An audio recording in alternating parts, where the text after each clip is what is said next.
သာသနာတော်နှစ်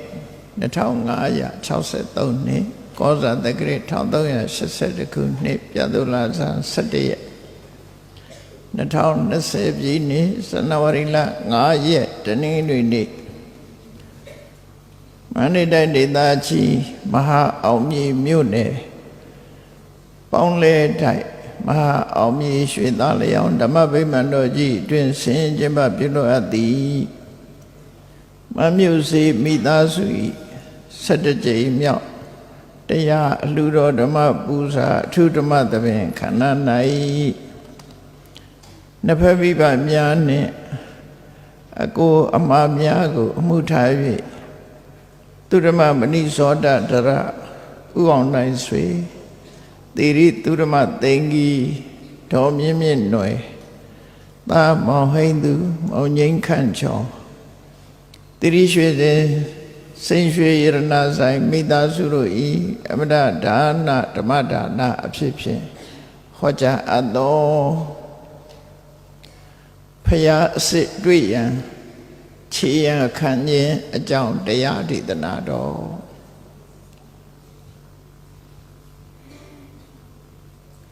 လောကမှာဖရာဆိုပြီးတော့ဝန်ခံပြောကြတဲ့ပုဂ္ဂိုလ်တွေဟာကောရမဗုဒ္ဓမပွင့်ခင်ကပဲရှိနေကြတာဖြစ်တယ်ပေါ့။ဘာကြောင့်လို့ဆိုရင်လောကမှာဖရာပေါ်လိမ့်မယ်ဆိုတဲ့ဗုဒ္ဓကောလာဟလဆိုကျွတ်တင်ပြီးတော့ဖြစ်ပေါ်လာတဲ့အခါကျတော့ညမရာဇဝင်မှာမင်းလောင်းပေါ်လိမ့်မယ်ဆိုတဲ့ကောလာဟလကြောင့်သူကလည်းမင်းလောင်းငါလည်းမင်းလောင်းတွေပေါ်ကြတယ်လို့ပဲဖျားဖြစ်ပေါ်လိမ့်မယ်ဗုဒ္ဓဆိုတဲ့ပုဂ္ဂိုလ်ပေါ်ထွန်းလိမ့်မယ်လို့ဆိုတဲ့အခါမှာကိုယ့်ကိုဗုဒ္ဓဖျားလို့အတိမတ်ပြုပြီးတော့ဖြစ်ပေါ်လာတဲ့ပုဂ္ဂိုလ်တွေအများကြီးရှိကြတယ်မြတ်စွာဘုရားမပွင့်ခင်ဗုဒ္ဓလို့သူတို့ကိုသူတို့ဝန်ခံပြောကြားနေတဲ့ပုဂ္ဂိုလ်6ဦးရှိတယ်သူတို့ကိုသတ္တထာရောဆရာကြီး6ဦးအဖြစ်သတ်မှတ်ဖော်ပြထားတာဖြစ်တယ်ပုရဏကတ္တဗမက္ခလိကောသလသင်္စယပေလထပုဒ္ဓအစိဒကေတကမလပကုဒကိစ္ဆယနာနိဂဏနာတဗုဒ္ဓလို့ဒီ6ဦးဟာတပြိုင်နက်လို့လောကကြီးမှာပေါ်ထွန်းလာပြီးသူကလည်းဗုဒ္ဓအားလည်းဗုဒ္ဓလို့လောကမှာကိုယ်အယူဆတွေကိုကိုဟောပြောပြီးတော့နေတာနောက်ဆုံးမှာဗုဒ္ဓတွေများလာသည့်အတွက်ကြောင့်ကောသလမင်းကြီးကိုယ်တိုင်ကနန်းတော်ပင့်ပြီးတော့သူတို့ကိုရောဗုဒ္ဓလို့ဝန်ခံသလားလို့တိုက်ရိုက်မေးယူရလောက်အောင်အခြေအနေဖြစ်ပေါ်လာတယ်သူတို့အများစုကစတင်ပေါ်ပေါက်လာတဲ့အချိန်မှာတော့သာစကျုပ်ဘက်မှာပေါ်ပုံရဖြစ်ပေါ်လာပြီးတဲ့နောက်မှာဒေသစာရိတိပြီးတော့ကောသလတိုင်းသာဝတိမြို့ကိုလည်းပဲရောက်ရှိသွားကြတဲ့အခါဗုဒ္ဓနဲ့လောကလူတွေဟာကိုယ်ဝဲစိတ်ကကြတဲ့အခါမှာအဲ့ဒီဗုဒ္ဓလို့သူတို့ကိုသူတို့ဝန်ခံပြောကြအဓိကအားဖြင့်မပြောကြတော့ဆိုတော့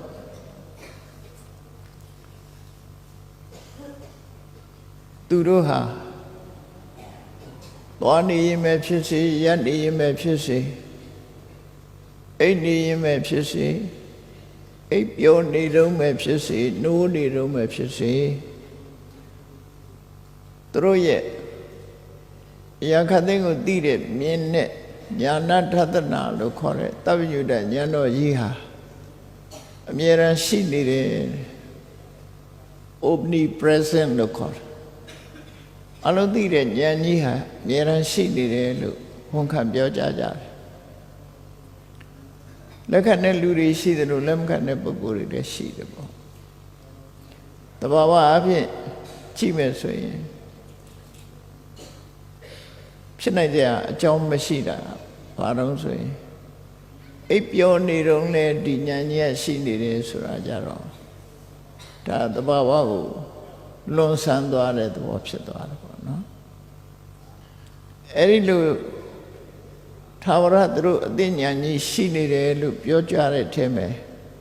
ဂေါရမဘုရားပွင့်လာတဲ့အခါကျတော့မြတ်စွာဘုရားကိုလည်းပဲအဲ့ဒီသာဝရသိနေတဲ့အသိဉာဏ်ကြီးသွားနေတော့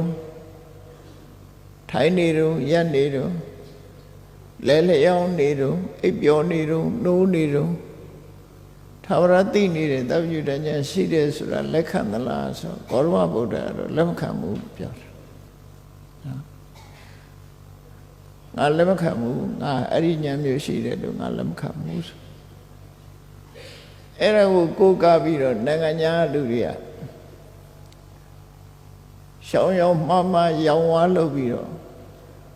သဗ္ဗညုတဉာဏ်ရှိသလားလို့မေးတာကိုရသော်ပြလက်မခံတရားအောင်ရေးချတယ်ပေါ့အမှန်ကတော့ဘာပါနေတုံးဆိုအိပ်ပျော်နေတုံးဆိုတာပါတယ်လေအိပ်ပျော်နေတုံးအသိဉာဏ်ဆိုတာဘယ်လိုလုပ်ရှိနိုင်မှာတော့အိတ်နေပါလေဆိုဘဝင်စိတ်ပဲဖြစ်မှာပေါ့နော်အဲ့ဒီယုတ်တိမရှိတဲ့စကားကြောင့်မြတ်စွာဘုရားပယ်ချခြင်းပဲဖြစ်တယ်ပေါ့အဲ့ဒီစာပိုက်ကိုဖတ်မိတဲ့ပုဂ္ဂိုလ်တွေကတော့မြတ်စွာဘုရားကိုယ်တိုင်ကတတတံသမိတံပစ္စုပ္ပတ္တိတံညာနာတတနံပစ္စုပ္ပတ္တိတံသာဝရရှိနေတဲ့အသိဉာဏ်ကြီးသူမှမရှိဘူးလို့ပြောတာအဲ့ဒါကိုကြည့်ပြီးမြတ်စွာဘုရားကသဗ္ဗညုတဉာဏ်ကြီးရှိတယ်ဆိုတော့လက်မခံဘူးလို့ဒီလိုဏိဂုံးဆွဲတဲ့စကားတွေကတော့မှတ်ကမှုမရှိဘူးပေါ့နော်တကယ်ကတော့ဉာဏ်ဆိုတဲ့သဘာဝတရားဟာအသုံးချလို့ရှိရင်သိတာဆိုလို့ပေါ့မျက်စိတောင်မှမှိတ်ထားရင်ဘယ်လိုလုပ်မြင်မှာမလဲဖွင့်ကြည့်မှမြင်မှာပေါ့သဘာဝမှာဒါဆိုတာလေဒိအိမ်နဲ့ထည့်ထားရင်ဘယ်လိုလုပ်ခုတ်ဖြတ်နိုင်မှာတော့ဒါကလည်းပဲအသုံးချတဲ့အင်အားနဲ့ပေါင်းစပ်မှဖြတ်เสียရှိတာပြတ်လို့ရတယ်သူကသူနေဘယ်လိုလုပ်ပြမှာဉာဏ်ဆိုတာလေသိကျင်လို့အသုံးချမှအလုံးလုံးမှာပဲဖြစ်တယ်ပေါ့အသုံးမချဘဲနဲ့အလုံးလုံးနေတယ်ဆိုတဲ့ဉာဏ်ဟာလောကမှာမရှိနိုင်နော်မရှိနိုင်သဘာဝလည်းမရှိနိုင်ဘူးတဲ့အဲ့ဒါကိုညင်းပယ်ခြင်းသာဖြစ်တယ်လို့ကောသရမင်းကြီးရဲ့နန်းတော်ရောက်တဲ့အခါကျတော့ဆရာကြီး6ဦးကတော့ဘုရင်ရှိမှတိတိဆိုင်ဆိုင်မိုးလဲမေးလိုက်တဲ့အခါမှာဝိလေကြောင့်မနဲ့ဖြေသွားကြတယ်နော်ဝိလေကြောင့်မနဲ့ဖြေသွားတယ်မြတ်စွာဘုရားအလှည့်ရောက်တော့မြတ်စွာဘုရားနဲ့ဆုံတဲ့အခါမှာလည်းကောသရမင်းကြီးကဒီမေးခွန်းမေးလိုက်တယ်အရှင်ဂေါရမရောဗုဒ္ဓလို့ဝန်ခံမသလားဆိုမြတ်စွာဘုရားကတိတိမတ်မတ်နဲ့တိတိကျကျပွင့်ပွင့်လင်းလင်းဝန်ခံပြောကြပုံကတော့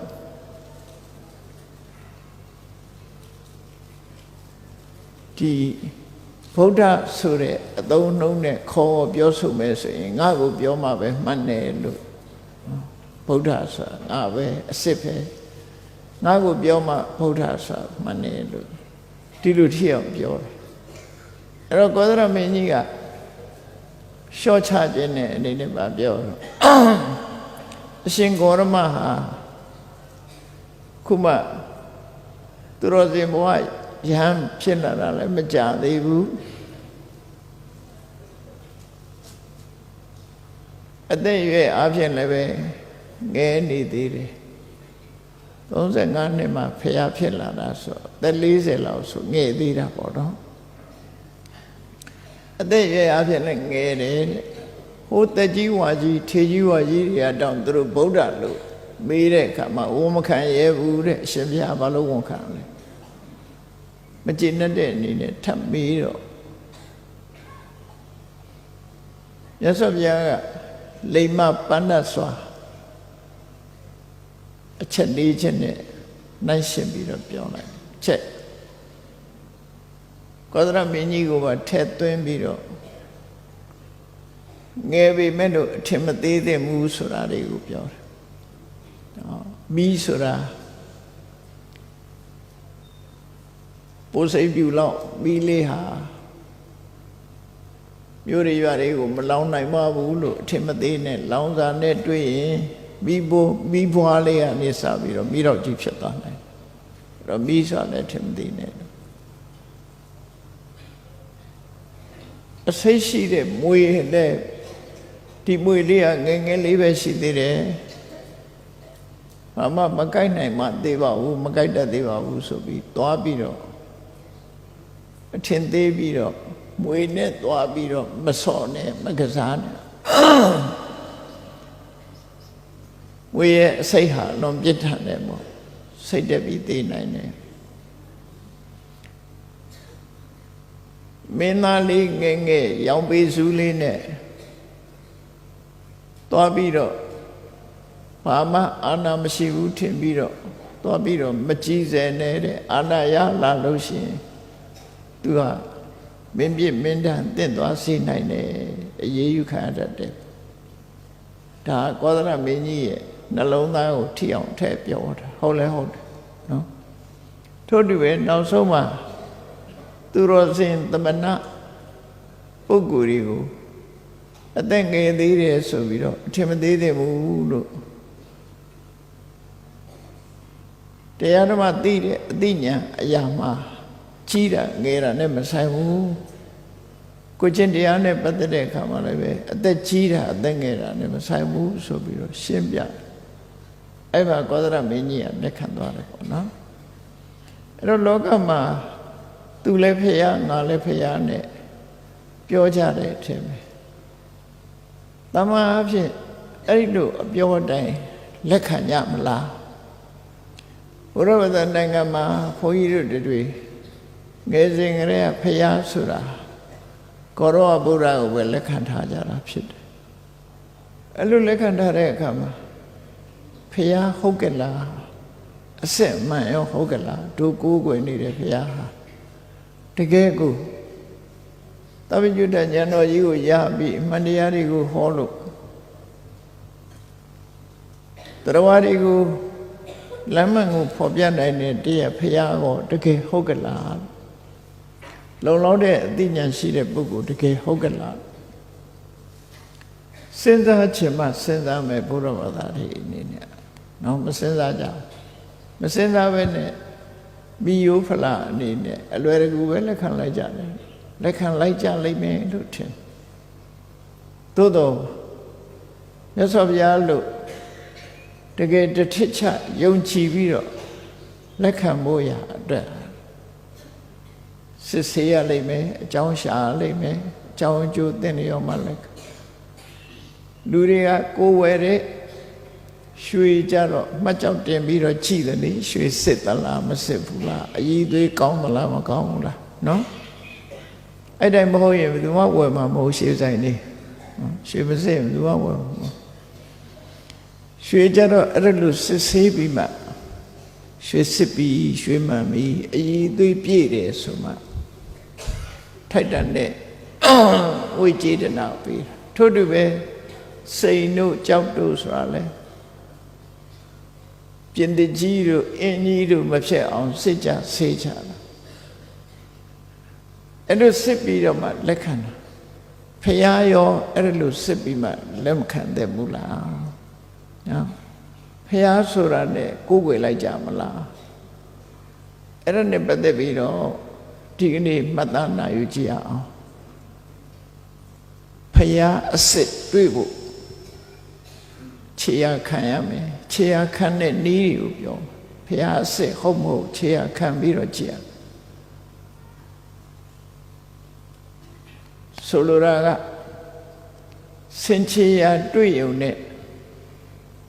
ဒီစင်ကြီးဟာတကယ်ကြီးမားတဲ့ဆင်မြောင်ကြီးလို့လက်ခံလို့မရသေးဘူးလေစင်ချေရတွေ့ပြီးတော့ဆင်ကောင်ကြီးထီအောင်တွေ့မှဆုံးဖြတ်လို့ရမှာပေါ့ တချို့ကြတော့ဆင်ကောင်ကြီးတွေ့နေတဲ့နဲ့ဆင်ချေရလိုက်ရှာနေကြတာလည်းရှိသေးတယ်နော်ခဏခေတ်ဆင်ကြီးမြင်နေပြီးမှခြေရကြည့်အောင်မယ်ဆိုပြီးတော့ခြေရလိုက်ရှာ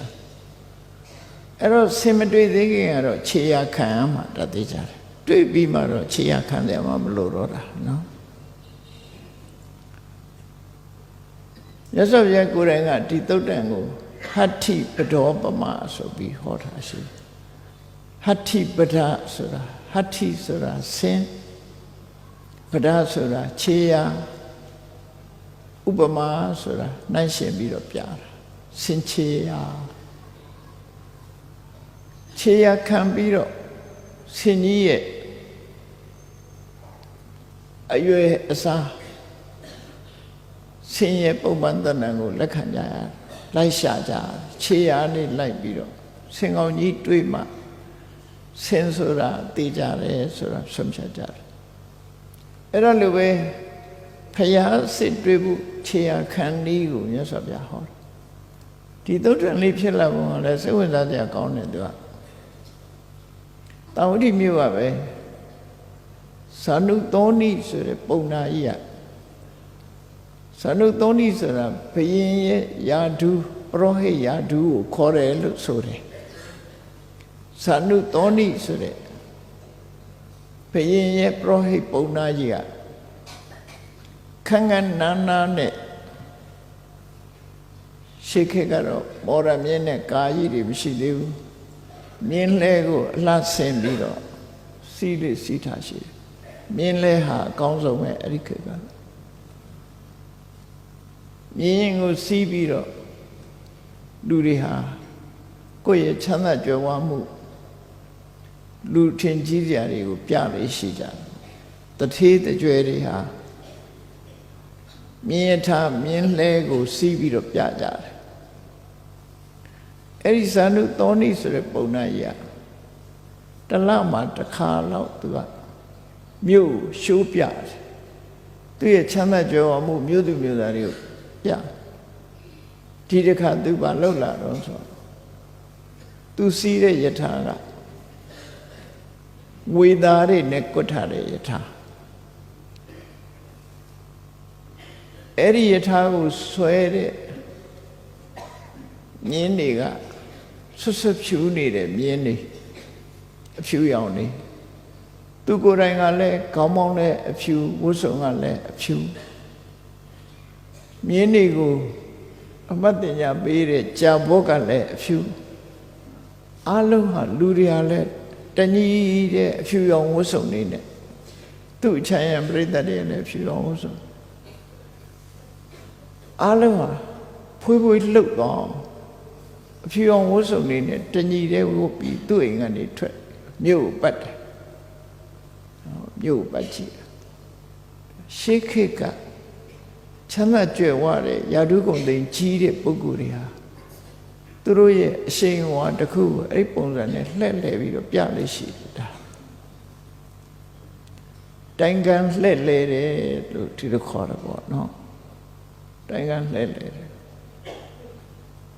အဲ့ဒါလို့လှည့်ရင်းကနေပြီးတော့မြို့တောင်ပဲပေါက်ရောက်တဲ့အခါမှာတောင်အရက်စူးစူးကနေပြီးတော့ပရပိုက်တူလာနေတာအဲ့ဒီပရပိုက်ကလည်းသူ့ရဲ့နာမည်ကပီလောတိကာလို့ခေါ်တယ်အဲ့ဒီပီလောတိကာဆိုတဲ့ပရပိုက်ကဇေရွန်ကျောင်းဘက်ကနေသူပြန်လာတာပြန်လာပြီးတော့မြို့ထဲကိုဝင်လာတယ်ဇာနုသောဏိပုံနာကြီးကပရပိုက်ကိုလေးစားတယ်လေးစားသည့်အတွက်ကြောင့်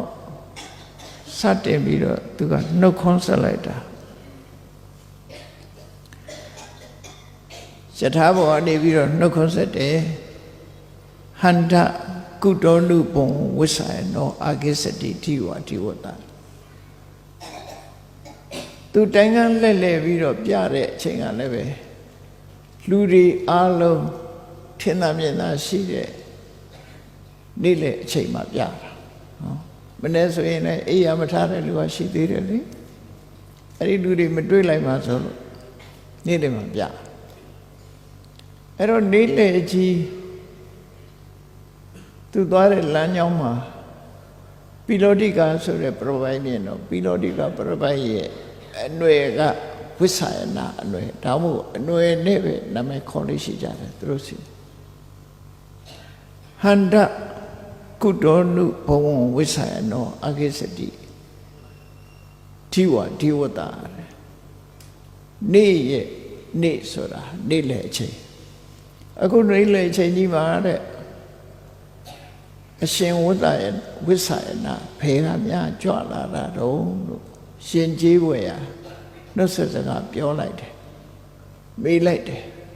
အဲ့လိုမေးလိုက်တဲ့အခါကျတော့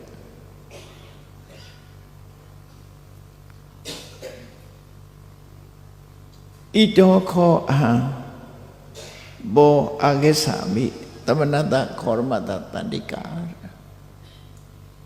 သမဏခောရမဆိုတဲ့ယဟန်ခောရမရှိကနေပြီးတော့သူလာခဲ့တာပါလို့ရှင်းလိုက်တယ်အဲ့တော့ရှေးကပြပိုက်တွေကလည်းမြတ်စွာဘုရားကိုလေးစားတဲ့ပုဂ္ဂိုလ်တွေဘာသာမတူပေမဲ့လို့ဘုရားကိုကြည်ညိုကြတယ်လေးစားကြတယ်နော်မြတ်စွာဘုရားရဲ့ပညာကိုအသိမှတ်ပြုကြတယ်သူကလည်းဇေရုံအကြောင်းကနေပြီးတော့မြတ်စွာဘုရားနဲ့တွေ့ပြီးတော့ပြန်လာတာဖြစ်လို့ဘယ်ကပြန်လာတော့လို့မေးတဲ့အခါအခုပဲသမဏကောရမနဲ့တွေ့ပြီးပြန်လာတယ်လို့ပြောတယ်တွေ့ပြီးပြန်လာအဲ့ဒီမှာသာနုသောတိပုံနာကြီးကထပ်မေးတယ်တံကိမညတိဘဝဝိဆာနောသမဏတခောရမတပညာဝေယတိယပန္တိတောမြင့်ကြီးသူပြောလိုက်တဲ့စကားလေးကငါပြောတော့ဆိုအရှင်ဝိဆာယနာဘလို့ထင်မှသလဲတဲ့ယဟန်ကောရမရဲ့လိမ္မာကျွမ်းကျင်မှုအသိပညာရဲ့အရေးချင်းနဲ့ပတ်သက်ပြီးဘလို့ထင်မှသလဲပညာရှိလို့ယူဆပါသလားရှင်ကောရမစိတ်သွားတယ်ဆိုတော့ရှင်ကောရမရဲ့ပညာအရေးချင်းကဘလို့လဲပညာအရေးချင်းကဘလို့လဲရှင်ကောရမကိုလေးစားတိုက်တဲ့ပညာရှိတဲ့ပညာရှင်လို့များယူဆပါသလားအဲ့စကားလေးတွေကနေသူတို့စလာတာနော်အဲ့လိုမေးလိုက်တဲ့အခါကျတော့ကောသဟံဘောကောသသမဏတခောရမတပညာဝေတိယယံသာနိတာမိယဟန်ကောရမရဲ့ပညာအရေးချင်းကိုသိရလောက်အောင်ကျွန်ုပ်ကဘာမို့လဲဒါမြတ်စွာဘုရားကိုသူဘယ်လောက်လေးစားတယ်ဆိုတာပြောတာယဟန်ကောရမရဲ့ပညာအရေးချင်းကိုသိဖို့အတွက်ကျွန်ုပ်ကဘာမို့လဲ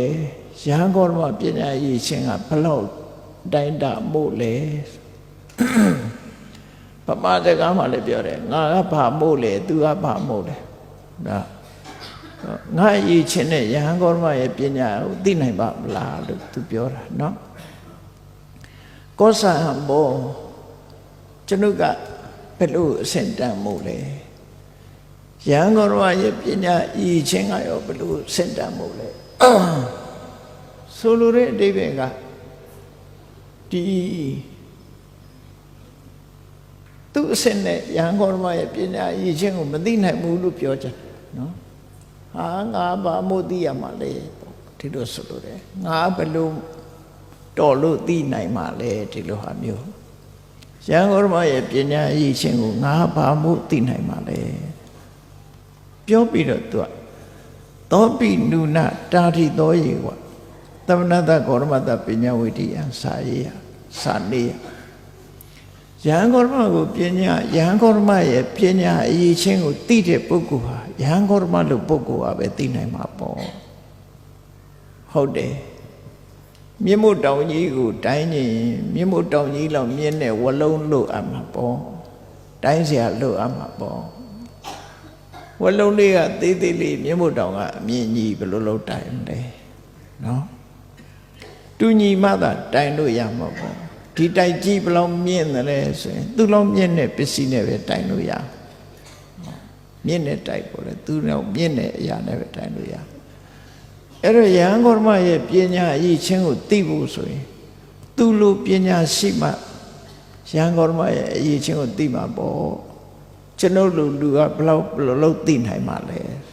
ဒါအဲ့လိုဖြေလိုက်တဲ့စကားနော်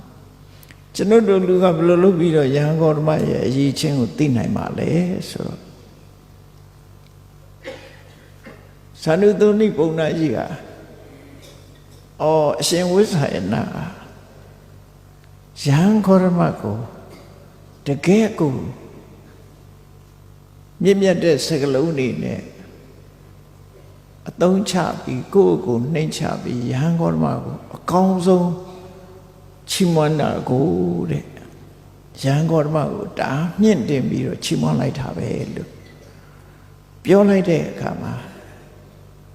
ပြပိုက်ကပြန်ပြောတော့ဆိုကျွန်ုပ်ကဘာမှုဘယ်လိုအဆင့်နဲ့မှု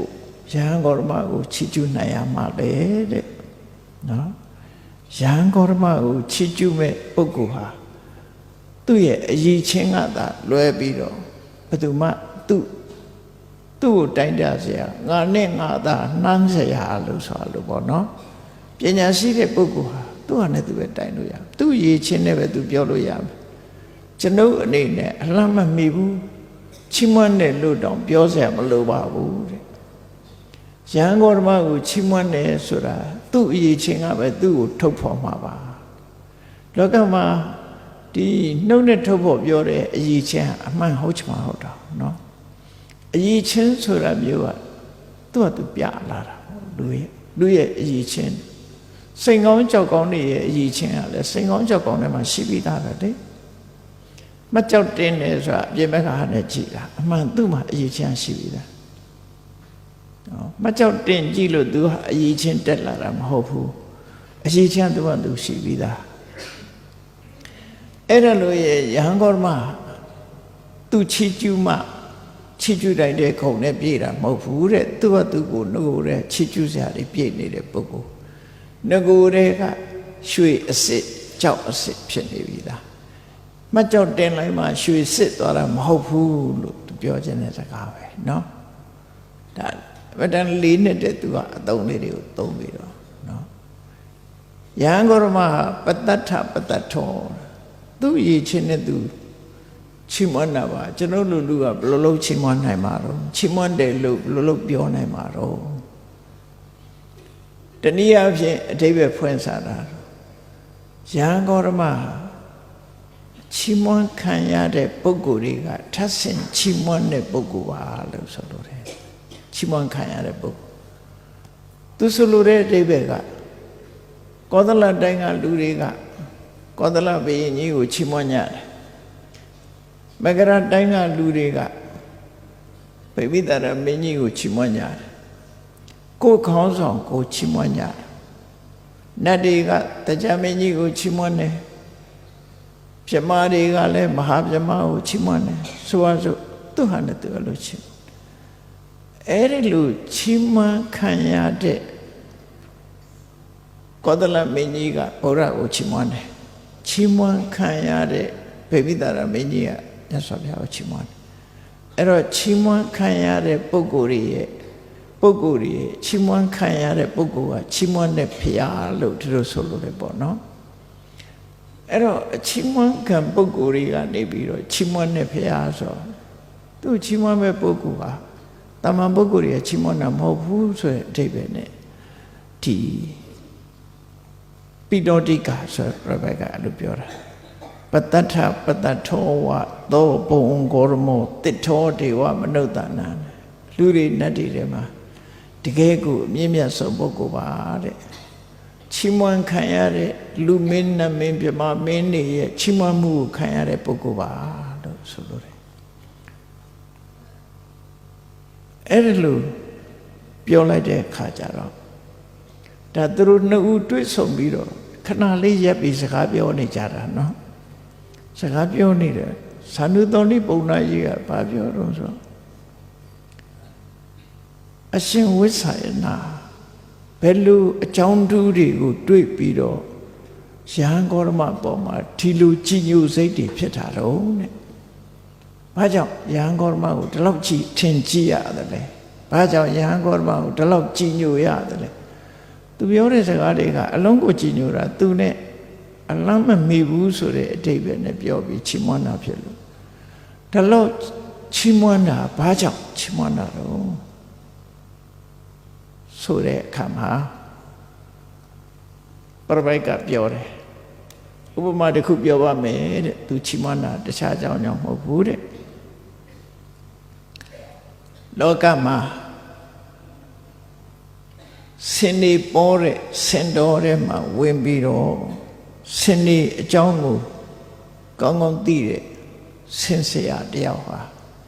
စင်ပေါ်တဲ့စင်တော်ကြီးတဲ့ကိုတောအုပ်ကြီးတဲ့ကိုရောက်သွားတယ်အဲ့ဒါလို့ရောက်သွားတဲ့အခါမှာ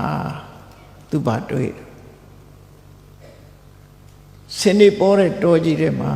ခြေအားကြီးတစ်ခုတွေ့တယ်စင်ခြေအားကြီးတစ်ခုတွေ့တယ်အတော်ကိုကြီးတဲ့စင်ခြေအားကြီးတွေ့တယ်အလျာကလည်းပဲကြီးတယ်အနံ့ကလည်းပဲကျဲတယ်အဲ့ဒီလိုစင်ခြေအားကြီးတစ်ခုတွေ့တဲ့အခါမှာတဲ့သူဆုံးဖြတ်ချက်တစ်ခုဖြတ်လိုက်တယ်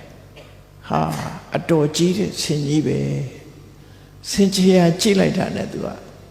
ဒီစင်ကြီးကအတော်ကိုကြီးတဲ့စင်ကြီးပဲလို့စင်ချေရမြင်လိုက်တာနဲ့ဟာဒီစင်ကြီးကအကြီးကြီးပဲလို့ခြေရကြည့်ပြီးတော့ပြောတာလောကလူတွေလည်းကြည့်နေခြေရတစ်ခုကြည့်လို့ရှင်ဟာခြေရကြီးကအကြီးကြီးအကောင်ကြီးကတော်တော်ကြီးမှာပဲဆိုတာဆုံးဖြတ်ကြတာပဲလေသူလည်းစင်ခြေရကြီးကိုကြည့်ပြီးတော့ဒီစင်ကြီးကအလွန်ကြီးမားတဲ့စင်ကြီးပဲလို့ဆုံးဖြတ်တယ်လို့ပဲတဲ့ဒီကျွန်ုပ်ဟာလဲဂေါရမဘုရားနဲ့ပတ်သက်ပြီးတော့ခြေရနဲ့အလားတရံတူတဲ့အချက်၄မျိုးခြေရ၄ခုကိုတွေ့ထားပါတယ်တဲ့ဒါကြောင့်မို့မြတ်စွာဘုရားပေါ်မှာသူဟာအလွန်လေးစားခြင်းကြီးညိုခြင်းမြတ်နိုးခြင်းဖြစ်တာပါတဲ့အကြောင်းပဲမဟုတ်ပါဘူးယဟန်ဂေါရမရဲ့အသိဉာဏ်နဲ့ပတ်သက်တဲ့ခြေရာ၄မျိုးကိုသူတွေ့ထားတယ်။စင်နှကောင်မှာဆင်းရဲခြေရာ၄ခုရှိလို့သူကလည်းဒီပုံစံမျိုးဥပမာပေးတာပဲဖြစ်လိမ့်မယ်နော်။အဲ့ဒီမြတ်စွာဘုရားနဲ့ပတ်သက်ပြီးတော့ခြေရာခံလိုက်တာသူ၄မျိုးခြေရာခံပြီးပါတယ်ဆိုပြီးတော့ဒီမြတ်စွာဘုရားဒီခြေရာတွေကိုကြည့်ပြီးတော့သမ္မာသမ္ဗုဒ္ဓဝတ္တသောဘဂဝါမြတ်စွာဘုရားဟာတကယ်ကိုအမှန်ကန်တရားဓမ္မတွေကိုကိုယ်တိုင်သိတဲ့ဗုဒ္ဓအစစ်ဖြစ်ပါပေတယ်သက္ခါတော်ဓမ္မောသူဟောတဲ့တရားလည်းအမှားမရှိတဲ့တရားပဲဖြစ်ပါတယ်သုပ္ပတိပန္နောဝတ္တသာဝကတံဃောတတ္တဗဂဝတောသာဝကတံဃောအဲ့ဒီမြတ်စွာဘုရားရဲ့တပည့်တွေဟာလည်းပဲလုံးဝမကနဲ့အကျင့်ကိုကျင့်တဲ့ပုဂ္ဂိုလ်တွေပဲလို့ယရဏသုံးပါးနဲ့ပတ်သက်ပြီးဆုံးဖြတ်ချက်ချနိုင်တယ်ဒီအချက်၄ချက်ခြေရာကိုကြည့်ပြီးတော့သူဟာ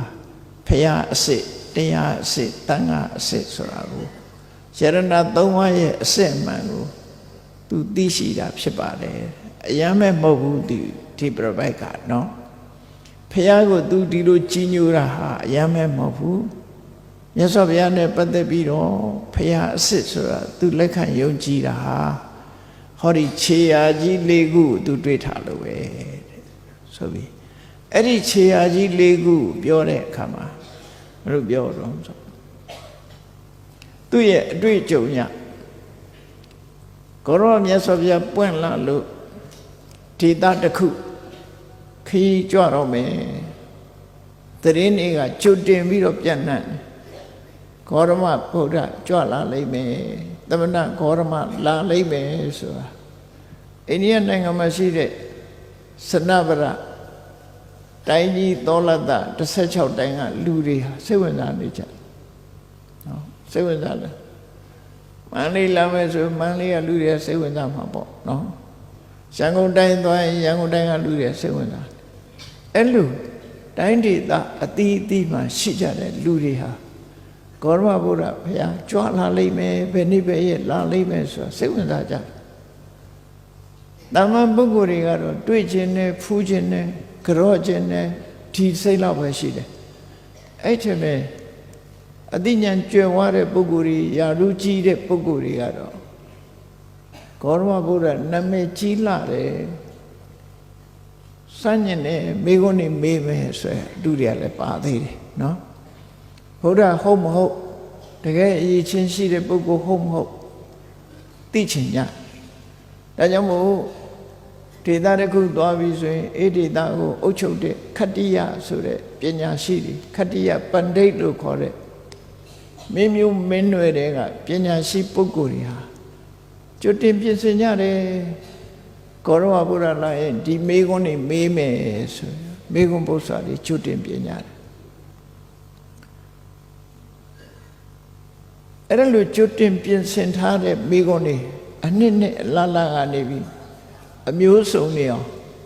ငါဒီလိုမေးရင် तू ဘယ်လိုဖြေမယ်ဘယ်လိုဖြေရင်ဘယ်လိုပြန်ပြီးတော့ထားကောက်မယ်ဆိုတာတွေကအစမြတ်စွာဘုရားကိုပညာစမ်းညင်တဲ့မိဂုဏ်တွေအများကြီးဆင်ထားကြတာသူတို့ကဒေသတစ်ခုရောက်တိုင်းရောက်တိုင်းအဲ့လိုစောင့်ကြိုနေကြတာမိဂုဏ်တွေနဲ့အေးမြတ်စွာဘုရားတကယ်ကြွလာလို့ပိဋကကြီးကခေဥကျုဆိုလို့မြတ်စွာဘုရားကအဲ့ဒီပိဋကကြီးကိုတရားဟောတယ်ပိဋကနဲ့ဆုံးတွေ့ပွဲမှာတရားဓမ္မတွေကိုဟောပြောတယ်ဆုံးမတယ်အဲ့ဒီလိုတရားနာလိုက်ရတဲ့အခါမှာခုနမေကွန်မေးမယ်လို့မောင်းတင်လာတဲ့ပုဂ္ဂိုလ်တွေကကုတ်သွားကြမေးတော့မြတ်စွာဘုရားကိုမေကွန်နေနဲ့မေးမယ်ဆိုပြီးတော့လှုပ်တဲ့ပုဂ္ဂိုလ်တွေကမေးလို့စိတ်တွေခံသွားပြီသူတို့မေးမဲ့ဟာတွေကအပေါ်စားတွေဖြစ်သွားပြီခေါ်လိုက်တဲ့တရားတွေကိုနာလိုက်တာနဲ့မမေးရတော့ဘူးတချို့လည်းမမေးရပဲနဲ့ကြောက်သွားတယ်အဲ့ဒီမှာအထက်ကရာဆရာကြီးကအကြောင်းပြထားတာဗာပြထားတော့ဆိုမြတ်စွာဘုရားကဘေးကြွပြီးတရားဟောတဲ့တရားနာပရိသတ်ကြီးကိုမေတ္တာဖြန့်ပြီးတော့ဟောတယ်မေတ္တာပို့ထားတယ်ပေါ့အလုံးချမ်းသာကြပါစေတရားဓမ္မအတိရကြပါစေလို့မေတ္တာပို့မေတ္တာစိတ်နဲ့လွှမ်းခြုံထားတဲ့အခါကျပိဋကအလုံးပေါ့မြတ်စွာဘုရားဟောလိုက်တဲ့တရားပေါ်မှာကျင့်납သွားကြတယ်သူတို့ရန်လုံးမဲ့ပုဂ္ဂိုလ်တရားမှမရှိတော့ဘူးနော်မေးမယ်စัจจิမယ်ပြောမယ်ဆိုပုဂ္ဂိုလ်တရားမှမရှိအဲ့ဒါလို့မေတ္တာတတ်တယ်လဲဟောတယ်ဟောလိုက်တဲ့တရားလဲအကြောင်းနဲ့အကျိုးနဲ့စိတ်နေအောင်ရေပက်မဝင်အောင်ဟောထားတာဆိုတော့အဲ့ဒါတွေကိုနားလဲရတဲ့ပုဂ္ဂိုလ်တွေကအသိဉာဏ်တွေပို့ပြီးတော့ကိုမသိတာတွေသိလာတယ်သိပြီးသားတွေပို့ရှင်းသွားတယ်ဆိုတဲ့အခါကျမိဂုံးလေးတွေအသာပြန်သိမ့်ပြီးတော့မြတ်စွာဘုရားကိုဗုဒ္ဓံတရဏံကိစ္ဆာမိဓမ္မံတရဏံကိစ္ဆာမိဆိုဘုရားကိုယ်ဝေစိကထာကိုရှောက်ကြပြီးတော့ဒီတိုင်းပြန်သွားကြတယ်ဘယ်သူမှမိဂုံးတွေမမေးဘူးတဲ့အဲ့ဒါခြေအားတစ်ခုပဲအဲ့ဒါလို့ခတ္တိယပန္ဒိတ်လို့ဆိုတဲ့တကယ်ပညာရှိတွေကမြတ်စွာဘုရားကိုမေးခွန်းမေးမယ်ဆိုပြီးလာတဲ့လူတွေဟာမမေးဘဲနဲ့ကျင့်납ပြီးပြန်သွားကြတာဟာဒါဂေါရမဗုဒ္ဓရဲ့အကြီးချင်းကြောင့်ပဲဆိုတာဒီခြေရာကိုကြည့်ပြီးတော့သူဟာဆုံးဖြတ်တာပါလို့ပြောဒါတမန်ပုဂ္ဂိုလ်မဟုတ်ဘူးကြည့်တကယ်ဒိဋ္ဌိကျဲပညာရှိရဆိုပြီးမေးခွန်းမမေးရတော့ဘူးဆိုတော့သူကဘုရားရဲ့အသိဉာဏ်ကိုသူခံမှန်းပြောကြလို့ရသွားနော်ထို့တူပဲခတ္တိယပန္ဒိတ်လို့ဆိုတဲ့ဒီအမျိုးကလူတွေသာမဟုတ်ထိုခေတ်ကဝေရာကျမ်းဂန်ကိုသင်ယူနေကြတဲ့ပြမနာမျိုးရိုးကပြမနာပန္ဒိတ်ဆိုတဲ့ပုဂ္ဂိုလ်တွေကလည်းပဲဒီတိုင်းပဲမိဂုဏ်နေမေးဖို့ကြံရွယ်ထားကြတယ်တရားဝဲလာတရားနာလိုက်တဲ့အခါကျင့်납ပြီးဘယ်သူမှမမေးဘူးဥပဒကအဖြစ်ခံယူပြီးအိမ်ပြန်သွားကြတယ်ဂဟပတိပန္ဒိတ်လို့ခေါ်တယ်တာမန်ကုံရောင်းကုံဝဲလုပ်ပြီးတော့စားတဲ့တာမန်ပုဂ္ဂိုလ်တွေဟာလည်းပဲဒီတိုင်းပဲသူတို့ထဲမှာခတ်ဆွဆွာပညာရှိတဲ့ပုဂ္ဂိုလ်တွေဟာလည်းပဲဂေါရမဗုဒ္ဓလိုက်မေးခွန်းတွေမေးမယ်ဆိုပြီးတော့ ပြင်းစင်လာခဲ့ကြတာတရားလေးလည်းနာပြီးရောဘယ်သူမှမမေ့တော့ဘူးပြန်သွားကြတယ်အဲ့ဒါဟာကြီးမားတဲ့ခြေရာကြီးတွေကိုတွေးရှိခြင်းပဲအဲ့ဒီအချက်တွေကိုကြည့်ပြီးတော့သူဟာဂေါရမဗုဒ္ဓရဲ့ပညာအရေးချင်းကိုအကဲခတ်မိပါတယ်ဒါကြောင့်မို့ကြည်ညိုတယ်နောက်ဆုံးတစ်ခုကဘာတော့ဆိုရင်လူတွေရဲ့အတိုင်းဝိုင်းထဲမှာလူလောကမှာခတ္တိယဆိုတဲ့မျိုးရိုးကတစ်ခုပြမနာဆိုတဲ့မျိုးရိုးကတစ်ခုဝိတ္တဂါပတိဆိုတဲ့မျိုးရိုးကတစ်ခုလို့မျိုးရိုးနဲ့ဒါနောက်ဆုံးမျိုးရိုးကတော့ပညာရှိခဲ့တယ်ပေါ့အောက်တန်းစားမျိုးတွေဆိုအဲ့တော့14မျိုးထဲမှာအမြင့်ဆက်က3မျိုးပဲရှိတယ်ခတ္တိယပြမနာဝိတ္တသူတို့ဟာပညာဓာတ်ဆိုပြီးတော့မမနာတွေနဲ့မေးမယ်တကယ်ကဲလှုပ်ပြီးလာကြတဲ့ပုဂ္ဂိုလ်တွေဟာတရားဝဲလာပြီးတရားနာလိုက်တာနဲ့တပြိုင်နက်မိဂုံးနေပြန်သိမ့်ပြီးတော့မမေးကြတော့ဘဲနဲ့မြတ်စွာဘုရားရဲ့တပည့်အဖြစ်ခံယူသွားကြတယ်ဥပဒကအဖြစ်ခံယူသွားကြတယ်နောက်တစ်ခါဘာသာတရားကိုလိလိဟောပြောပြီးတော့နေကြတယ်သမဏဆိုတဲ့ပုဂ္ဂိုလ်တွေ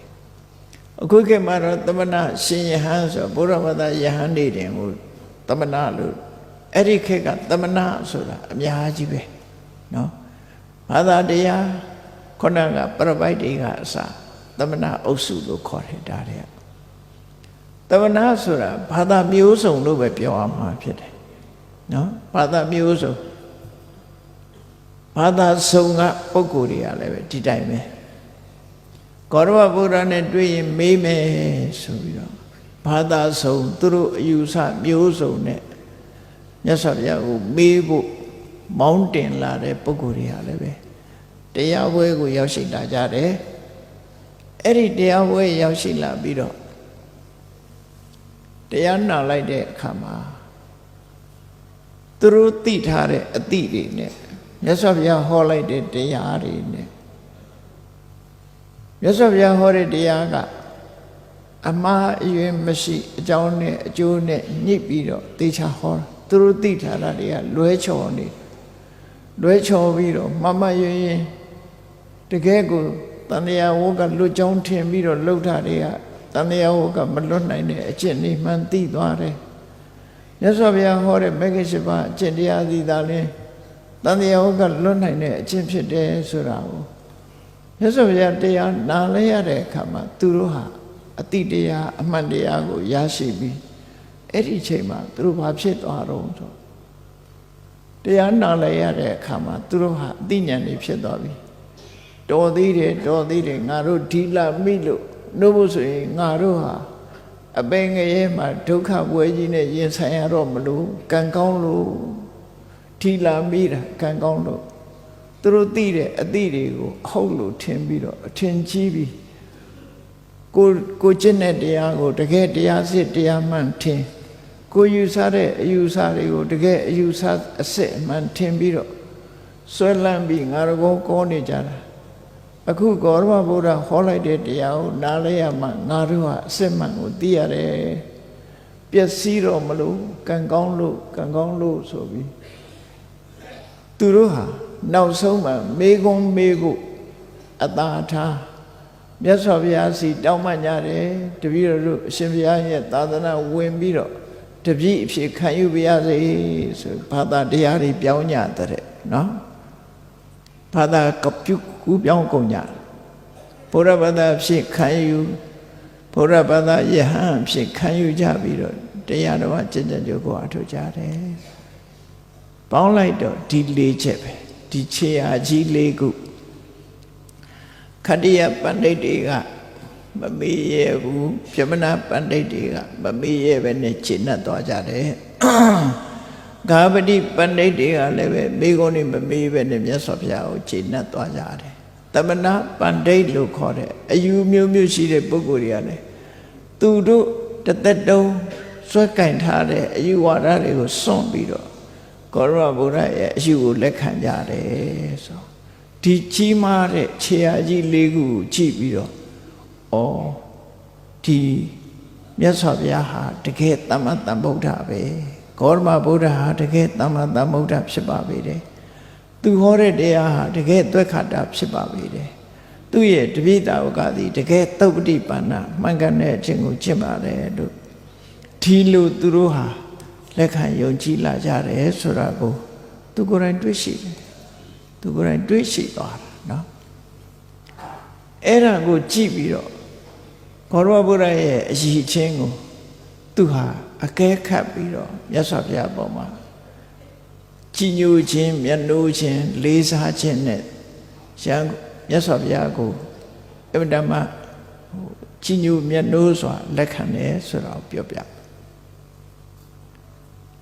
အဲ့ဒီကြတော့သာနုသောတိပုံနာကြီးကခုနတုန်းကသူကမြင်းလဲပေါ်ကနေပြီးတော့စကားပြောတာပရပိုင်နဲ့သူနဲ့စကားပြောနေကြတာဒီလိုပြောလဲပြီးရောမြင်းလဲပေါ်ကဆင်းတယ်ဆင်းပြီးမြတ်စွာဘုရားရှိတဲ့ဘက်ကိုလက်အုပ်ချီပြီးတော့နမောတတ္တဘဂဝတောရဟတောသမ္မာသမ္ဗုဒ္ဓတ္တဆိုပြီးတော့၃ချိန်မြတ်စွာဘုရားကိုကြော့တယ်သာနုသောတိဆိုတဲ့ပရောဟိတ်ပုံနာကြီးကပိလောတိကပရပိုက်ရဲ့ပြောဆိုတဲ့စကားရဲ့အဆုံးမှာမြင်းလဲပေါ်ကဆင်းပြီးတော့မြတ်စွာဘုရားကိုကြော့တယ်ကြော့ပြီးတဲ့အခါမှာသူ့ရဲ့တောင်းတချက်ကိုဖော်ပြဘယ်သောခါများငါမြတ်စွာဘုရားထံစိတ်ကပ်ပြီးတော့မြတ်စွာဘုရားနဲ့တွေ့ဆုံစကားပြောရပါမလဲမျောလင်းနေမြတ်စွာဘုရားနဲ့တွေ့ချင်တယ်အဲ့လိုသူတောင်းတပြီးဒီနေရာမှာတခန်းရသွားပြီးနောက်ပိုင်းကဆက်ပြီးတော့မြတ်စွာဘုရားနဲ့သူတွေ့တယ်မြတ်စွာဘုရားနဲ့တွေ့တဲ့အခါမှာမြတ်စွာဘုရားစီသွားတွေ့တယ်ပေါ့နော်သွားပြီးတော့ကြော့တယ်စေရွန်ကျောင်းဘက်ကိုခီးဆက်ထွက်သွားပြီးမြတ်စွာဘုရားနဲ့သွားတွေ့သွားဖူးတယ်အဲ့ဒီအချိန်မှာပိလောတိကပရပိုက်နဲ့သူနဲ့စကားလက်ဆောင်ကြခဲ့ပုံဒီအားလုံးအစဆုံးပြန်ပြီးမြတ်စွာဘုရားလျှောက်တယ်နော်လျှောက်တော့မှမြတ်စွာဘုရားကပိလောတိကပရပိုက်ပြောတဲ့ခြေရာကြီးကအလွန်ကြီးလို့ဆင်ကောင်ကြီးကိုမမြင်ရသေးပဲနဲ့ဆင်ခြေရာကြည့်ပြီးကြီးလိုက်တဲ့ဆင်ကြီးလို့ဒီလိုဆုံးဖြတ်တာနဲ့ပတ်သက်ပြီးတော့မြတ်စွာဘုရားကဒါဟာဆင်ခြေရာကြည့်ပြီးတော့ဆင်ကောင်ကြီးကိုဆုံးဖြတ်တာမမှန်သေးဘူးတဲ့မပြည့်စုံသေးဘူးမပြည့်စုံသေးဘူးတဲ့ဘာကြောင့်မပြည့်စုံသေးတာတော့ခြေရာကြည့်ပြီးဆုံးဖြတ်ရုံနဲ့ဒီဆင်ကြီးကြီးတယ်လို့ပြောတာမမှန်သေးဘူးတဲ့မြတ်စွာဘုရားကတခုချင်းကိုရှင်းပြတယ်တောအုပ်ထဲမှာဆင်တွေအမျိုးမျိုးရှိတယ်တဲ့နံပါတ်1ဆင်တစ်ကောင်က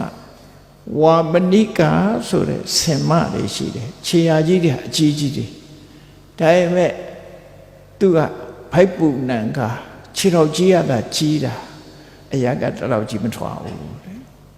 ဒီဆင်အမျိုးအစားလည်းရှိသေးတယ်ဝါမဏိကာဆိုဆင်မတွေရှိသေးတယ်တဲ့ခြေရာကြီးကိုကြည့်လိုက်မယ်ဆိုရင်တကယ်ဆင်ကြီးလို့ထင်ရတယ်တကယ်သွားကြည့်တဲ့အခါကျတော့ပုကွာကွာဖိုက်ကာကအဲ့ဒီဝါမဏိကာဆိုရပုကွာကွာဖိုက်ကာကနဲ့ခြေရာကြီးကအကြီးကြီးဒီလိုဆင်မျိုးလည်းဖြစ်နိုင်တယ်ခြေရာကြည့်ပြီးဆင်ကြီးကြီးတယ်လို့ဆုံးဖြတ်ချက်ချတာမမှန်ဘူးတဲ့အဲ့ဒီဆင်မျိုးရှိသေးတယ်နောက်ဆင်တစ်မျိုးကတော့ဘာရှိတော့ဆိုဥစ္စာကာလရိကာဆိုတဲ့ဆင်မျိုးတွေလည်းရှိသေးတယ်တဲ့အလွန်အယံမြင့်ပြီးကာလရိကာဆိုဆင်မမျိုးရှိတယ်တဲ့အဲ့ဒီဆင်ကလည်းပဲခြေထောက်အလွန်ကြီးတယ်သူကဘာထူးလို့ဆိုခြေထောက်ကြီးတာအကောင်ကတလောက်မရှိဘူးအစွဲကြတော့လေတွေ့ဘူးကြလိမ့်မယ်သူ့အစွဲကတစ်ချောင်းကအပေါ်တက်နေတစ်ချောင်းကအောက်ဆိုင်နော်ဆွဲကအစွဲဆုံးကနှစ်ခုရှင်ပြီးတော့သွားတာမဟုတ်ဘူးဆင်ဆွဲတစ်ချောင်းကအပေါ်ကောက်ပြီးတော့ဆင်ဆွဲတစ်ချောင်းကအောက်နှိမ့်နေအဲ့ဒါကိုကာလရိကာဆင်လို့ခေါ်တယ်အစွဲကိုကြည့်ပြီးခေါ်တာသူလေခြေတော်ကြီးကအလွန်ကြီးတယ်ဒါပေမဲ့ဆင်ပြောင်ကြီးမဟုတ်ဘူးတဲ့ ခြေရာကြည့်လိုက်လို့ရှိရင်အဲ့ဒီလိုဆင်မာမျိုးလည်းဖြစ်တတ်သေးတယ်နောက်တစ်ခုကတော့ဘာလို့ဆိုအယက်မြင့်ပြီးတော့ကရေနုကာလို့ခေါ်တဲ့ဆင်မတွေလည်းရှိတယ်သူ့ခြေရာလည်းအလွန်ကြီးတယ်သူကြတော့သူတို့ရဲ့အစွဲကဒီငပြောဖူးလို့ခလုံးလုံးပဲရှိတယ်ခြေရာကြီးကတော့ကြီးတယ်အကောင်ကတလောက်မကြီးဘူးအဲ့ဒီဆင်မမျိုးတွေရှိနေသည့်အတွက်ကြောင့်ခြေရာလေးကိုကြည့်ပြီးတော့ဒီဆင်ကြီးကကြီးလိုက်တာနဲ့ပြောတာဆုံးဖြတ်ချက်ချတာမှားတယ်တဲ့မမှန်ဘူးဆိုပြီးတော့မြတ်စွာဘုရားနောက်ဆုံးမှာတကယ်ကိုတစ်ပင်အောင်မှာတစ်ကိုင်းနေချိုးတစ်ခေါက်လေးကိုအစွဲနဲ့ထိုးပြီးတော့စားနေတဲ့ဆင်ကောင်းကြီးကိုမြင်ပြီဆိုတော့မှဟာဒါကြီးကမှတကယ်ဆင်မြောင်ကြီးအကြီးကြီးပဲလို့ဆိုဆုံးဖြတ်လို့ရမယ်တဲ့ခြေရာကြည့်ပြီးဆုံးဖြတ်ရင်မပြည့်စုံဘူးဆိုပြီးတော့ပြောပြီးဒီဟဋ္ဌိပရောပမတုတ်ကိုဟောတာနော်ဟဋ္ဌိပရောပမတုတ်အတူချုပ်ကိုပြောမယ်ဆိုလို့ရှိရင်လောကမှာဖျားပွင့်လာတယ်ဖျားပွင့်လာတယ်ဖျားဆိုတဲ့ပုဂ္ဂိုလ်ဟာအရေးချင်းပြည့်တဲ့ပုဂ္ဂိုလ်ဘလို့အရေးချင်းနေတုံးဆိုအရဟံသမတမုရောစာတဲ့ဂုဏ်တော်တွေအဲ့ဒါတွေနဲ့ပြည့်စုံတယ်လောကကြီးကိုကိုယ်တိုင်သိပြီးတော့အမှန်တရားကိုဟောပြောနိုင်တယ်ဟောပြောတဲ့အတိုင်းပဲဒီကိုယ်တိုင်သိပြီးမျက်မှောက်ပြုပြီးအစအလယ်အဆုံးအ내ဒိဗ္ဗေနဲ့ပြည့်စုံတဲ့တရားတွေကိုဟောတယ်ဒီမြင့်မြတ်တဲ့ကျင့်စဉ်တွေကိုထုတ်ဖော်ပြသတယ်ဆိုတဲ့တရားတွေကိုဟောတယ်အဲ့ဒါလိုဟောလိုက်တဲ့အခါမှာတရားကိုနားလဲရတဲ့အမျိုးကောင်းသားအမျိုးကောင်းသမီးတွေကမြတ်စွာဘုရားပေါ်တရားပေါ်မှာယုံကြည်တဲ့တရားတရားတွေဖြစ်ပေါ်လာတတ်တယ်အဲ့ဒီလိုဖြစ်ပေါ်လာပြီဆိုတဲ့အခါမှာသူတို့ရဲ့အတိုင်းအတာလျောက်ဆွေးစွန့်မျိုးစွန့်ရှိတဲ့ပစ္စည်းတွေစွန့်သာသနာပေါင်းဝင်လာကြတယ်ဒါဖျားပွင့်ပြီးတဲ့နောက်တရားနာရတဲ့အခါယင်ထဲကတရားဖြစ်ပြီးဘုန်းကြီးဝကြတာပြောတာနော်အဲ့လိုသာသနာပေါင်းဝင်လာပြီးတဲ့နောက်မှာအစဆုံးဖြစ်ကျင်တာကကိုချင်းသီလကိုချင်းသီလနဲ့ပြည့်စုံအောင်နေတယ်ကိုချင်းသီလပြည့်စုံခြင်းကြောင့်သူတို့ဟာဘယ်လိုချမ်းသာမျိုးကိုခံစားရတော့ဆိုအနဝိသဒုက္ခအပြစ်ကင်းတဲ့ချမ်းသာမျိုးကိုခံစား happiness or innocence ခေါ် happiness or innocence အပြစ်ကင်းတဲ့ချမ်းသာဘာမှအပြစ်လုပ်မထားတဲ့ပုဂ္ဂိုလ်ချမ်းသာကိုချင်းသီလပြည့်စုံသည့်အတွက်ကြောင့်နော်အနဝိသဒုက္ခကိုခံစားပြီးတဲ့အခါကျတော့သီလကိုပို့ပြီးတော့လုံခြုံမှုအတွက်မျက်စိနာနာလျာကာယမနတွေကနေပြီးတော့ကိလေသာတွေလွှမ်းမိုးမခံရအောင်တတိနဲ့ထိန်းဆုံးတယ်အိန္ဒြိယသံဝရလို့ခေါ်တယ်အဲ့ဒီအိန္ဒြိယသံဝရကိုယ်တဏ္ဍမှာအကုသိုလ်တွေမဖြစ်အောင်ထိန်းချုပ်လာတဲ့အခါမှာအဖျာတိကဒုက္ခကိလေသာတွေနဲ့ရောရှက်မှုမရှိဘဲနဲ့တတဆစိတ်ချမ်းသာမှုတွေသီလကကိုယ်နဲ့ကာယကံနဲ့ဝစီကံကိုယ်နဲ့နှုတ်ကိုပဲထိန်းတာဖြစ်တယ်အိန္ဒြိယသံဝရရောက်တဲ့အခါစိတ်ကိုအတိုင်းအတာတစ်ခုအရထိန်းလာတယ်ထိန်းလာသည့်အတွက်ကြောင့်ဒီချမ်းသာဒုက္ခအဖျာတိကဒုက္ခလို့ကိလေသာတွေနဲ့ရောထွေးခြင်းမရှိတဲ့ခုနကအနဝိသဒုက္ခတဲ့ပို့ပြီးတော့ကောင်းတဲ့အပြည့်တေကဒုက္ခကိုခံစားအဲ့ဒီနောက်မှာသွားရလာရစားရတောက်တာနေရထိုင်တာတွေကစပြီးတတိတမစင်ညာ mindfulness and comprehension အဲ့ဒီနှစ်ခုလေ့ကျင့်တတိထားတယ်ပညာအစဉ်ချင်းတရားထားတယ်အဲ့ဒါကိုလေ့ကျင့်လိုက်တဲ့အခါကျတော့ဒီအမှားလုပ်မှုတွေကမရှိတော့အဲ့ဒါလိုကနေပြီးတော့ရှိတာလေးနဲ့ရှင်းတတ်တယ်တန်တုဋ္ဌိအဲ့ဒီအခြေအနေ၄ရဟာရဟန်းတော်တွေတောထဲမှာသွားပြီးတရားကျင့်မှုအတွက်လုံလောက်တဲ့အခြေအနေသီလရှိတယ်ဣန္ဒြိယသံဝရရှိတယ်ဒီတတိတမစညာနဲ့ပြည့်စုံတယ်ရှိတာလေးနဲ့ရောင်ရဲတယ်ဆိုတာအဲ့ဒါကနေပြီးတော့တမာတိတရားကိုဆက်လက်ထူထောင်တယ်တောရကြောင်းကိုချင်းကပ်တယ်စိတ်ငြိမ်တဲ့နေရာသွားပြီးတမာတိကိုထူထောင်ပြီးတော့ရှင်ထဲမှာရှိတဲ့ ကာမိဆန္ဒပြပါရစတဲ့နိဝရဏတွေလောဘတွေဒေါသတွေမဖြစ်ရအောင်စိတ်ကိုထိန်းချုပ်တဲ့အလေးကျင့်စိတ်ရဲ့အညစ်အကြေးတွေကိုတွန်းလှန်ဖယ်ရှားတဲ့အကျင့်ကိုကျင့်ရင်ကနေပြီးတော့နောက်ပဲရောက်သွားတော့ဆိုပထမဇန်ရသွားတယ်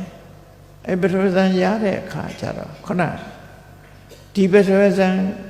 ကျင့်နေတာပထမဇန်ရဲ့အခြေအနေကိုကိုယ်တိုင်ရပြီဆိုရင်စင်ချေရာတစ်ခုတွေ့တာနဲ့တူတူပဲ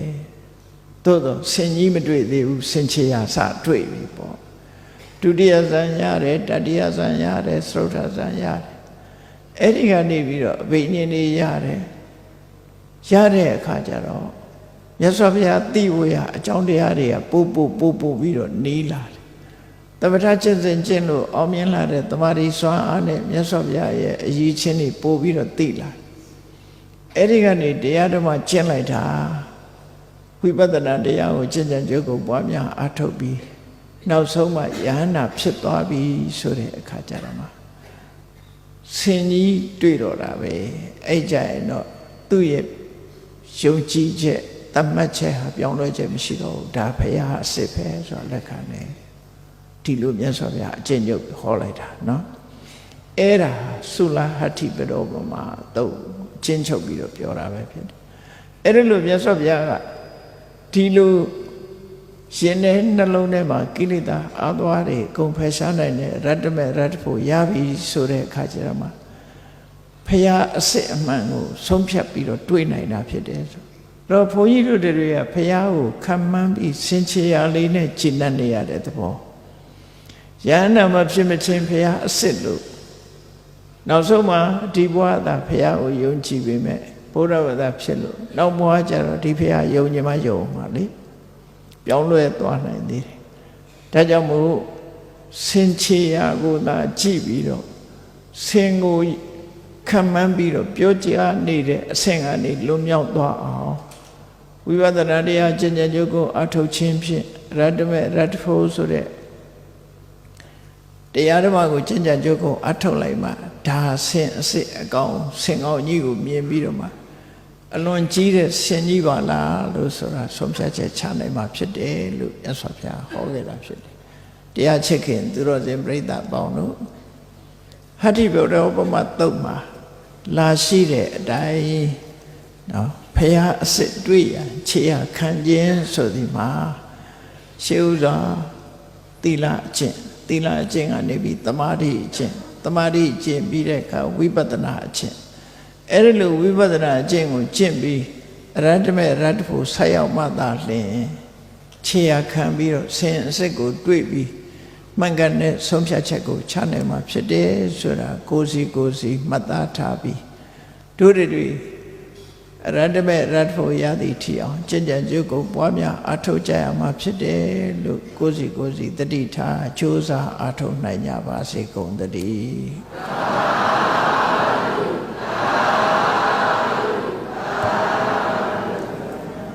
မေတ္တာပို့ရအောင်တတဝါများစွာဤယံကွာချမ်းသာကြပါစေတတဝါများစွာဤယံကွာချမ်းသာကြပါစေမေတ္တာဤချမ်းငါဖြံဉာဏ်ကြပါစေမေတ္တာဤချမ်းငါဖြံဉာဏ်ကြပါစေသက်ရှိကျမ်းမာစိတ်ချမ်းသာလူရဆန္ဒပြည့်ပါစေသက်ရှိကျမ်းမာစိတ်ချမ်းသာလူရဆန္ဒပြည့်ပါစေဓမ္မောတရံပိဝေတဝါနဝိသာသဗ္ဗေတမုဟတအာဇရမရတိတိဘာဝံနိဗ္ဗာနံယန္တုတာရော ဓမ္မောတရံလောဘဒေါသမောဟစိတ်တောကင်းပြောင်းကြည်အေးတရားစေကိုပိဝိတဝဝန္တာရွှင်ပြတောက်ကြရနာကြရကုန်သောကြောင့်ဝိသတဗေပူဇာညင်းတော်ကိလေသာဆေယတောဟုသမျှတို့သည်သမုဟတပိဉ္ကြဘက်တွင်ရေမတင်တဲ့ကဲ့သို့ကင်းစင်လွင်ပြောင်းပေးမရောက်အောင်ပဲဖြောင်းအကုန်သည်ဟွန်တုစစ်စစ်မသွေဖြစ်ကြပါစေကုန်သတည်းအာဇရမရံအိုခြင်းလဲကွာနာခြင်းလဲကင်းသိခြင်းလဲရှင်းထသောတိတိဘောကိရိတာဟုဖုခသိကင်းကြီးရာအစစ်ဖြစ်ပေထသောနိဗ္ဗာန်နိဗ္ဗာန်ဟုခေါ်အေးမြူတော်သို့သာရောတရားချစ်ခင်စိတ်ကောင်းဝိညာသူတော်စင်များတို့သည်ယန္တုပါရမီအစဉ်စဉ်မြင့်နေမြင်၍မလင့်ပုံသေးဆက်ရောက်တော်မူကြပါစေကုန်သတည်း